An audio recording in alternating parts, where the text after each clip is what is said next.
I think nowadays music is probably one of the easiest means to lose your moral sense. Music is audio pornography today. That's what it is.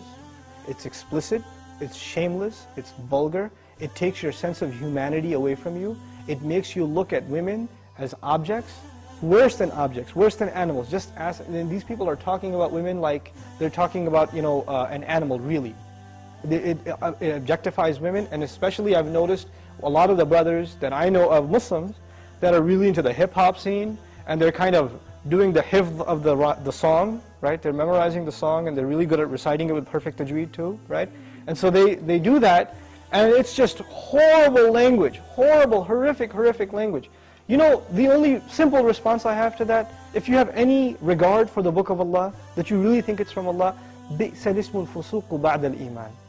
Even the name, the mention, the word for something bad is terrible once you have faith.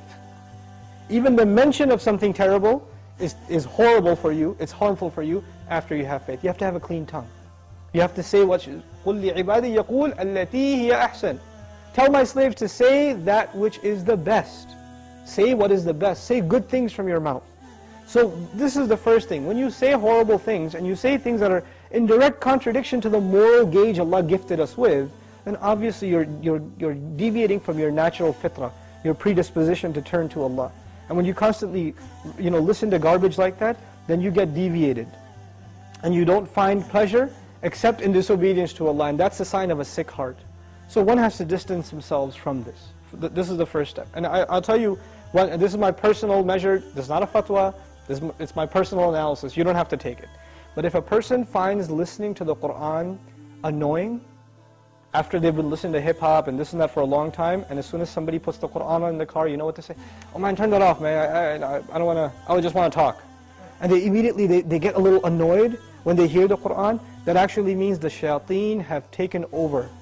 And they're constantly making waswas out of this person. Because what do the shayateen hate the most? Yes, they hate the Qur'an. They hate the word of Allah. They flee, it hurts them. So you know what they do? Because this person has let the shayateen, the devils, into his heart, they start pinching at his heart when he hears Qur'an, and he says, I don't want to hear this.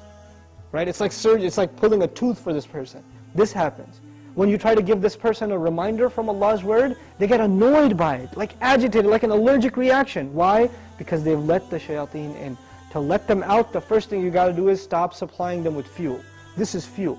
This useless wasting of time, this is fuel for shaitan. They love that you waste your time. They love it.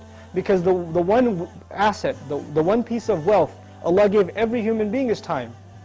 And what is music and TV and YouTube and Facebook and MySpace and like Twitter and whatever else? If you're spending hours and hours and hours on this stuff, what is it except destroying your time? It's taking that one asset away from you. Shaitan would love nothing more. May Allah subhanahu wa ta'ala give you the strength to get away from these temptations. My advice that I keep going over, I can't get enough of giving this advice, find better friends. Find company that is not into these things and try to spend more time with them, and inshallah you'll wean yourself off of these habits. Bi-idhnillah.